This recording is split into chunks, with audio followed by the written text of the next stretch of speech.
can't believe that anybody feels the way we do about our girls and all those courts we're traveling to. And all the roads we drive, all the states we see, we've been volleyball'd all so desperately. I said maybe we're gonna be the ones to cheer them on. We're lost in this volleyball. Every week, I pump up your microphone to an obnoxious level.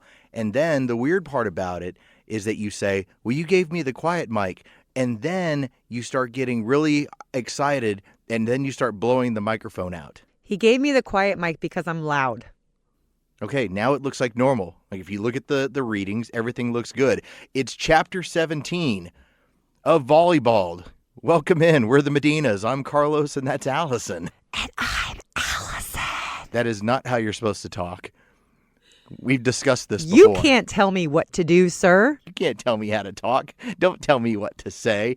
Let's go back in time a little bit. We did a podcast a few weeks ago, and then we started crazy season. So as a quick recap for the audience, we were at Music City. We were in New Orleans with our older daughter this past weekend. At the same time, we had my family in town that were taking care of our younger daughter, who had a local tournament. Now this upcoming weekend, as many of you know, will be sunshine, at least the first part of it, and we will be over in Florida. So we were going to go from New Orleans to Orlando, Florida. We'll have a week off, even though there's a local tournament, and then we'll be in St. Louis, followed by Minneapolis. So we are in the heart of qualifier season, and it's crazy, I'm sure, for many of you out there.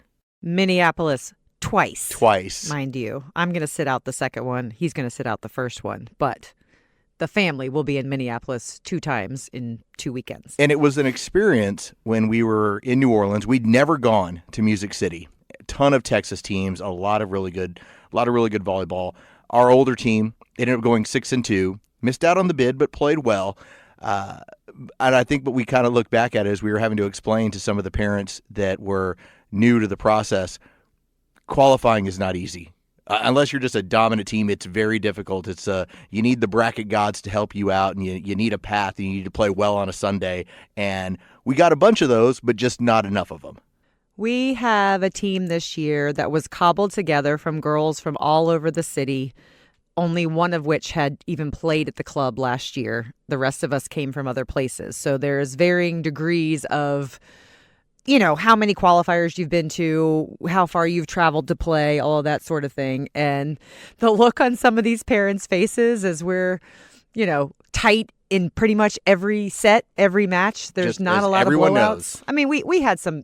We had some blowout wins early and a few blowout sets here and there. But when you get to that point, as everyone knows, I don't care if we've assembled a really good team from all these girls out of Atlanta. They do the same thing in Dallas. They do the same thing in Houston. They did the same thing in New Orleans. So you run into just a bunch of other really good players. And with half of our team being younger than 16, we have a lot of 15-year-olds. It was an experience for a lot of them. But I was really proud of how they played. And what's crazy is, this is year 7 or 8 for us. Sure. We thought we knew the most of the good clubs. We thought we had a good handle on that. But you go to these tournaments these days, and every division has 2 clubs I've never heard of before, and we have to look up where they're even from. We played someone from Oregon in New Orleans this weekend. It's just crazy how far people are traveling to get these qualifier bids. So with that being said, we decided that today would be this is the food episode, the adventures in food. And the reason why we talked about this, because we had another adventure with this past weekend. Because of illness on the team, my wife had to assume the food duties, and let's face it, she tries to avoid them, as we all should. I volunteer for video because I don't ever want to be in charge of food for anyone on the road.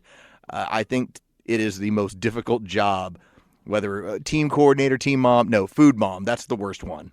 Oh, 100% agree. I take my turn and I do it when I need to do it, but I don't love it, and here's why. Because video, someone's got to do it. Someone's got to upload it. Everyone is fine with it. I'm usually communications mom. I will tell you where to be, when to be, what to wear, but I get to fall back on this is what coach said, this is what coach wants. Food mom, now you're dealing with people's emotions because people are very particular about their food and what their kid can and can't eat and will and won't pay for and blah, blah, blah, blah, blah, blah. And it just is, if you think back on your GroupMe or whatever team chat device you use, most of the arguments start around the food because there's not just one person who can dictate this is how it's going to be. So we decided to make this episode a little bit of a Q&A session. Quite honestly, the most I've done with food was I went to go pick up the Jimmy John's order in Indianapolis when the girls were 12. I stepped out of the building, and one time in Orlando, Florida, where I went to go meet the sandwich guy. Outside of that, it's been, oh, you need me to do what? Okay, fine. I'll go ask them what they feel like. And that's been my role. And so let's start right here. If you're trying to do it right, first and foremost, what has been for you, Allison, the best app, the best service? What has helped keep this to where it's not as big of a headache for those parents that are having to handle this during qualifier season when they're on the road? Some clubs don't do this at all. We get it. Like some clubs are just like, we're not going to feed you. Take care of yourselves. Pack your coolers. Bring your snacks. Do whatever you're going to eat. Eat the pizza. Which, by the way, I think is a recipe for late in the day disaster when girls are now starting to eat convention food and the other team is actually well nourished and ready to roll. They're sucking down smoothies and Papa John's pizza and Chick-fil-A. And we used to have a joke. Whenever the other team's eating pizza, you know you're going to win. Yeah, they ate the pizza. It was several years ago at Big South. We went on a roll where every team we played in the semifinals or the last 2 days going into the semifinal and the final, every single one of them kept eating Papa John's pizza. Nothing wrong with Papa John's pizza unless you're trying to go beat some girls in volleyball. So the joke was, oh, they ate the pizza, we're going to beat them. Yeah, so obviously feel out your club, feel out your coach, feel out your team. Sometimes it comes down to a vote, how you're going to run this. The way most of the big clubs do it is there is a food coordinator designated, a mom or a dad or a team of 2 or 3 that handles the food. Now, even within that, there's different ways you can do it, right? Some people have that magic mom. I've yet to come across her yet. That magic mom on the team who will order breakfast, lunch, and dinner, make all the reservations, pack the snack bags, and do everything, just collect money from everybody and make it all happen for every travel tournament. Godspeed. Not me, for sure. We would call that a little miracle in the men's world. We would say, oh, she's a little miracle. Yeah. The better way to do it is to delegate responsibility to every parent on the team, but divide and conquer, right? So maybe for your home local tournaments, everyone brings their own food, or maybe you just do snacks, or, just maybe do a team breakfast before you play, or a team late lunch or dinner after you play if you want some team bonding time. But for the travel tournaments, when you are stuck inside a convention center, when you don't know what time your team's going to start again, where you have to get there, everything on time, and you have to have a plan, the recommendation is really to take each travel tournament and divide them up where 3 families are in charge of the food for that entire weekend, and they can do as they please. If they want to collect money up front and, have a kitty and pay for everything, or if they want to do individual orders and then cycle it back to the team, then they have one terrible weekend of the season that they have to deal with, but then they're kind of loose for the rest of the time. And if that's the case, you're not telling someone how to do their job. You're allowing a smaller committee of 3 to kind of pool together and decide what the best, most convenient way for them to do it is. And personally, I am the biggest fan ever of EasyCater. Well, let me jump in right there real quick, because before you jump into EasyCater, because that's been an app that's been very helpful. We have been on the teams that have done one parent handles the whole weekend or one parent per day. The 3-parent combos, if we're talking like 12 players on a team, when we have 4 travel tournaments, that has seemingly been so much easier because it ends up being 3 families that are just handling, let's say, 3 lunches over the course of a time and handling. There's additional people that are able to then say, hey, the food just got to the convention center. Which one of the dads can do it? So it's not all on just 2 parents or 1 parent. It ends up being a group of, let's say, 6 or 8 people that can help out and make that happen on a given weekend. And as food coordinator, you can set the groups. You can decide who will work well together and who won't. If you got a difficult parent on your team, put them with 2 people who are really organized and will make sure it gets done.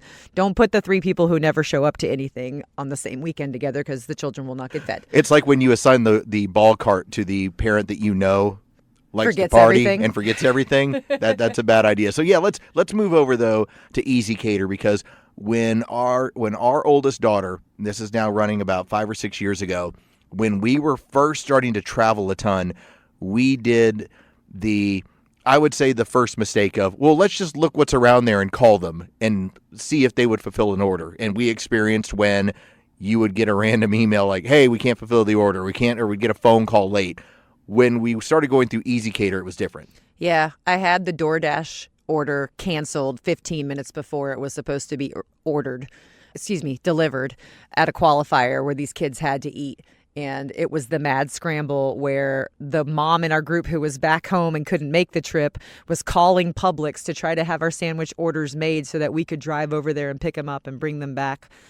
Because, the convention center options just really are not great. They're just not great. So we're trying to make sure these kids have healthy options.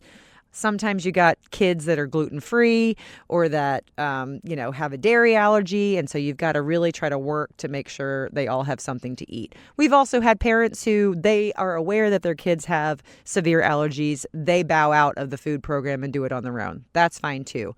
But you got to ask these questions up front so that you can make a plan. But yeah, I've had Subway cancel on me. Death to Subway. I will never order from Subway again.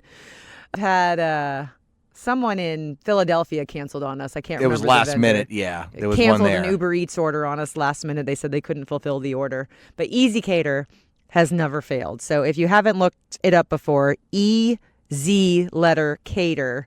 And what you can do is, if you just go in there and start searching places, you're going to see like typical catering orders, right? Like a pasta bar or, like you're ordering for an office or something. But you have to search for the individually packaged meals.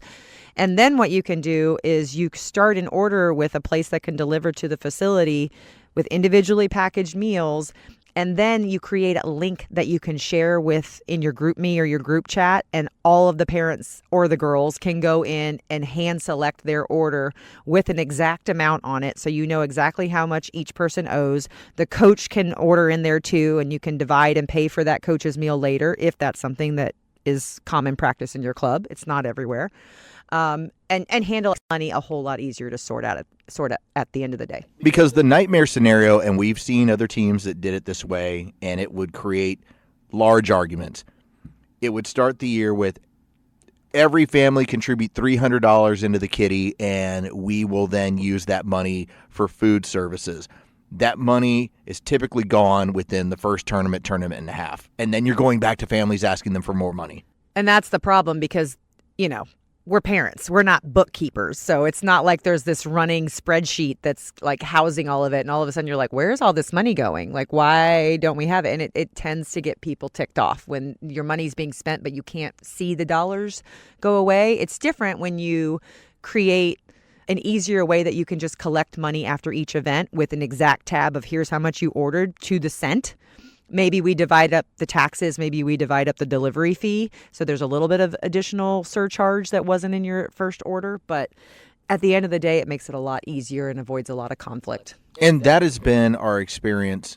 What I would point out is that it's really great when the individualized orders show up and it actually has the girls' names on them. Because then we're not having to open up boxes. It's just, this is for you, this is for you, this is for coach. That has been ideal. And every now and then you also get somebody, especially at some of these smaller establishments, they end up like you had an experience with somebody while we were in New Orleans where they took absolutely great care to make sure that the order was as accurate as possible and that it made it to the convention center. It was easy to get a hold of. Yeah, we don't have everyone on our team participating in food this year, so it's a smaller amount. So Easy Cater does sometimes, you'll find like a $30 delivery fee, which if you're dividing by 13 people, no big deal. But if you're dividing that by 6 people, all of a sudden it's doubling the cost of a sandwich. So we were trying to find some cost-effective options. So we just did a group order from Uber Eats where you create a group order and then everyone submits and pays. But then as the owner of the group, when I send it out, it goes to the restaurant. So I did this, but being kind of a rookie at that process, I get the confirmation back and it only has the 3 sandwiches that I ordered, because I ordered for 2 other girls on the team whose parents weren't there. So, me being a type A anal personality, I'm like, what about the other 4 sandwiches that were ordered? I have no record that they're actually there. So I called the restaurant directly and asked them if they had received the other sandwiches in the order. And this lovely gentleman named Nico gave me his phone number and texted me throughout the day asking questions about our order, making sure we had everything right. And when it arrived later that evening, there was a little piece of a receipt in there saying, "Thanks so much for your business. Love, Nico." So my buddy Nico at Ike's Sandwiches in New Orleans, go see him next time you're in town. Really cool experience. And I gave him a really good review on Uber Eats. It's how to get all the 5 stars at that point. All right, so that's a convention center, but I want to do a little bit offshoot off of that, because one of the things that we have held on to now for years, and this really has helped when we've been in Orlando. We haven't run into any issues in Dallas. Obviously, won't be in Dallas this year with their construction stuff. But if you're going to some of these other tournaments, Orlando, whether it's AAUs or Nationals or when they have Sunshine, they are sticklers for what you bring in there. And when it's parents and you have they'll take a look at the bag. They always check your bags to see what you have. What we have done in the past, and we've gotten them through Amazon, are the large cooler and warming bags. And what happens is we always give it to somebody who has on a lot of team gear, because they look like a coach who's bringing in a large amount of equipment. Bag. It looks like a ball bag. Yeah. It just works like a every black time. insulated tote bag that's rectangular in shape. You can fit a ton of all the way from the big styrofoam boxes, takeout style boxes, to just sandwiches or whatever. And if you're ordering cold food, it keeps it cold. If you're ordering warm food, it keeps it warm. And it's just small enough that you can put it on your shoulder and get in. I've never had a problem. Just keep in mind, when you are sending these links out to people, make sure you're letting the parents know to not order any drinks, to not order any smoothies, to not order anything that you're not going to be able to get through the door, showing your ID and your pass. If you're carrying all those drinks and stuff, they won't allow it. All right, so that's the convention center. Let's talk about the hotel, because we always have the challenge of hotels, and I get it, as they should. They want you to order their food. But oftentimes, if you're trying to feed a team, and let's say the coaching staff, maybe a handful of families, you might have 20 people that are looking to eat. And getting to sit down at one of the hotel restaurants or trying to figure out some sort of meal. We've had the experience where when we were looking to cater something, we were told, well, you can, but you have to rent a room to do it, and that room's going to be $300. Right. So how have we managed to get around nicely these sort of challenges to make sure that the girls, if we have a late team meeting, if we happen to play a little bit later on in the evening, how have we gotten around this? Well, that's why I'm a fan of the individually packaged meals, because if you're passing them out and the girls are handing them, they might get on you about eating them in the lobby in some of the smaller hotels if they have their whole restaurant and bar area there. At other places, they don't give a crap. You're at the hotel. They already got your money. If you want to bring in food and eat, no problem. It's actually venue by venue how they do it. But we had one time where the team moms had this awesome local barbecue planned out where they were going to bring in all the barbecue in these big trays and the girls could get their food, and parents bought in too. We get there to the lobby and start setting up, and they shut us down quick. They're like, nope, we've got a full restaurant open right here. You're sitting in our restaurant area. There can be no food in this area, and just got on us. And actually, Carlos, my husband, started sweet talking people, and I worked on them. By sweet talking, I mean threatening. I didn't threaten them. All I told them at the time was, you have, and I was just being very open and honest about it. I said, we have about 11 girls. They're just eating some taco bar. You have, and because at the time with their age, I think they were 12 at the time. I go, you have about 20 parents down here, and they're looking to sit at your bar and drink. I was like, Which we did. I was like, do you really want to run us off in the interest of just some tacos? And by the time that they kind of came to their senses, it was, okay, fine. Because, again, we're not going to leave the girls there. So all the parents are sitting around enjoying some adult beverages. They made their money. The girls had some tacos.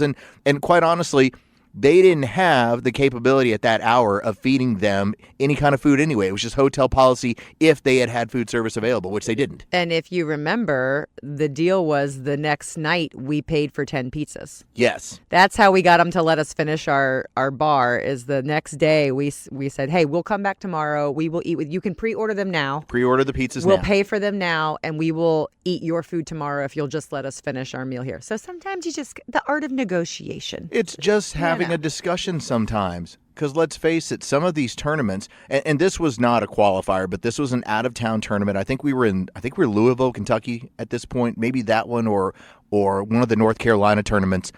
It just so happened that our club had booked a hotel where they did not deal on a regular basis with travel volleyball. Right. So it was all new to them. So we were just having to kind of talk it over with them, explain, here's what we're looking to do. We travel with all the girls. Here's how it lines out. All right. So we've talked about the hotel. We've talked about the convention center. Let's talk about the room. Because when you have, let's say, a finicky eater like our youngest daughter, or you have somebody with POTS like our oldest daughter where hydration's a big deal, we are constantly, when we get into town, if we drive, it's obviously easier. But if you're flying, let's talk about some of the ways we've been able to outfit the hotel room so that the girls have food when they're in the room, and obviously recovery stuff and breakfast stuff so that they're ready to go when their time comes around to play. Now, we know some psycho parents who pre-cook all of their meals, pack it in a cooler that they check on the plane, and then buy toaster ovens. They're not in psycho. the room. She's just very particular with food allergies, and we love them. But it is funny when you see she's got all of her every meal already packaged up.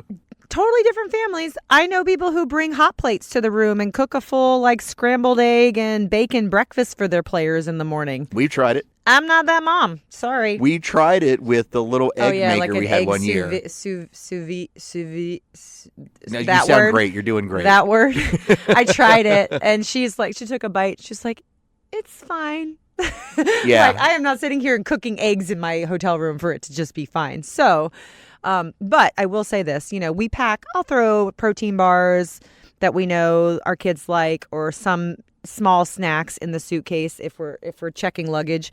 But honestly, your best bet is as soon as you get to your destination, or even start the day before, search Instacart for the closest grocery store to your property if you're not renting a car, which I never do because I don't want to pay for... No, we Uber in and out. Yeah, I'm not paying for convention center parking and hotel parking while I'm there.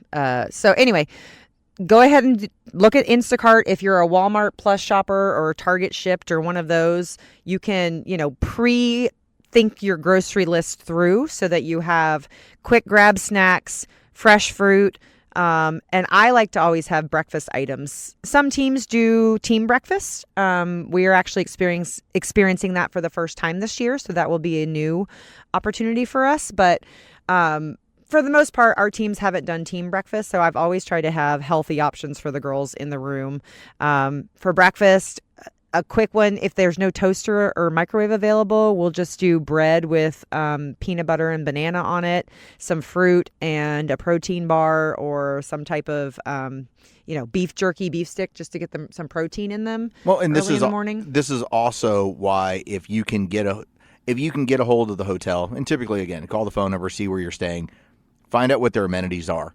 Because when we've even had small refrigerators, that has been a big help, and most all of them do.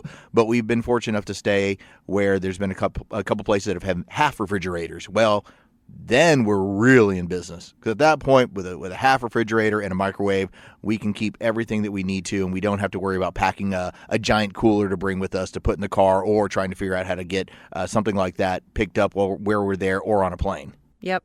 Think about yogurts with granola and fruit. My daughter likes oatmeal. Again, you don't know if you're going to have a microwave. I really like that new overnight oats brand where all you have to do is put water in it and you've got oatmeal in the morning. But to Carlos's point, if you know what you're working with when you get there, it opens up a whole different world of options. Now we're talking like frozen breakfast burritos that you can throw in the microwave, and scrambled egg sandwiches and things that you can make ahead of time to give them something really healthy before they take the court in the morning. And Instacart is one of the services you can. I know we had some parents that did Amazon grocery while we were in New Orleans. I've even gone the route when we've needed something quick in the downtown area of Atlanta. I've been able to use Uber Eats to do some of the shopping just for some quick stuff in the area. And as an added bonus, Uber Eats will also bring you booze. So if you happen to run out of anything, it will deliver that as well. We were in Tennessee when a bunch of the parents ran out of seltzers, and I was like, I know what to do. We weren't going to drive anywhere. And so, yeah, there's options depending on what you need. But that should help you get taken care of for the convention, for the hotel, and the room so that you're not scrambling around going, really, are we going to get another bowl, another Aki bowl, or am I going to have to buy the pizza before the semifinal to make sure that my kid's not starving? I have discovered my husband's fatal flaw. Which one? While traveling to these hotels, Carlos Medina's fatal flaw is that if you see him at a hotel bar at a volleyball tournament, he will offer to buy you a drink, but not remember how many people he offers to buy a drink. So when we get the hotel bill at the end of the event, I'm like, wow, that's a large bill, buddy. Let's be very clear. There was none this time around in New Orleans, although I tried. We tried. That's the company we were with. Orlando's going to be different because we will be there with quite a number of families we know, and it's a nightly thing. Sometimes it might be this family that bought a few, then it might be us, might be somebody else. So yes, the reason why this time of year in my industry, when they say, hey, we've got a couple extra shows that are available, do you want to pick one? I'm like, yes. We're going to have a tab and we need to pay for hotel rooms. So I will work a little bit extra during this time of year to pay for this volleyball addiction. All right. I think any other stuff? Or should we take us out? What do you got? You know what? I will say this because this is one of my number one pet peeves of volleyball parents and volleyball players. If you are at all touching the food situation, or even if you're not and you witness your daughter doing this, for the love of God, teach your children to clean up after themselves. The slop that these girls leave courtside or in the corner of a convention center, just like straw wrappers and random French fries and ketchup packets that someone's going to step on and get on their nice, pretty white shoes. Like, teach your kids to clean up after themselves. Like, I so respect the coaches that get on their teams for being sloppy. You know, line your bags up straight. Keep your stuff together, clean up after yourselves. It should not be on the parents to clean up after the kids, but the parents need to teach the kids that they leave the place nicer than how they found it. And it's just one of my biggest pet peeves. And I feel like volleyball players are some of the worst at it, and I don't know what it is. We try and end on a high, but not this time around. Sorry, I'm type A. All right, we'll see y'all. Today is gonna be the day that we run out of cash. Watching every serve and kill, it's a total smash. By now you should have somehow realized what we've lost. Our free time's gone, it's all for volleyball at any cost. I tend to believe that anybody feels the way we do about our girls and all those courts we're traveling to. And all the roads we drive, all the states we see, we've been volleyball'd all so desperately. I said maybe we're gonna be the ones to cheer them on. We're lost in this volleyball. Backbeat, the word is on the street that we're broke again. Entrance fees for tournaments our girls already in. I'm sure you've heard it all before, but we're at the bar, drinking through the overwhelm. No life beyond this far. Don't believe that anybody feels the way we do about the nets and all the chaos we're stuck into. And all the roads we drive, all the states you see, we've been volleyball'd all so desperately. I said maybe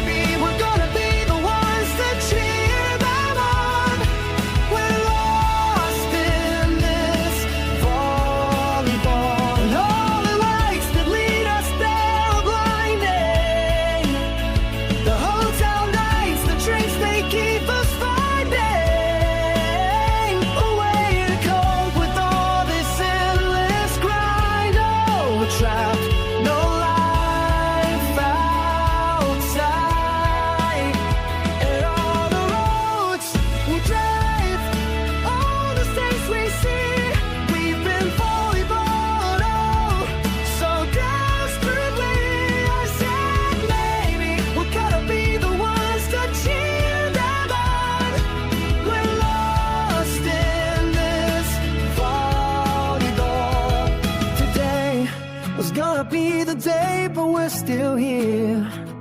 Volleyball, oh volleyball. I don't believe that anybody feels the way we do.